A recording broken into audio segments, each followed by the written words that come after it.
People spend a lot of time trying to figure out what they're supposed to do with aerial roots. The problem is, there isn't one right answer. It depends on what you're trying to accomplish. On climbing plants like monsteras, philodendrons, pothos, and syngoniums, aerial roots have a few jobs. They help anchor the plant as it climbs. They can also absorb some water and nutrients if they come in contact with something moist.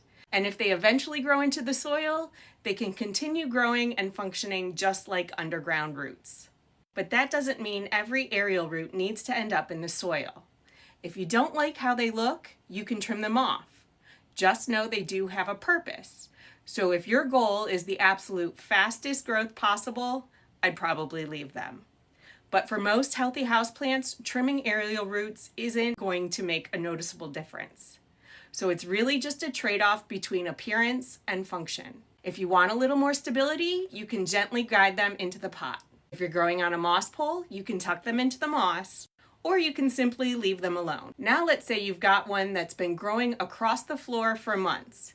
It's 10 feet long, and you decide you want to direct it into the soil for a little extra stability and to help it absorb water and nutrients. You don't have to bury the whole thing. You can trim it back first, then tuck the remaining aerial root into the soil.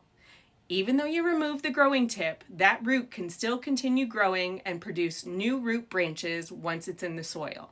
Roots don't just grow longer, they also grow more roots.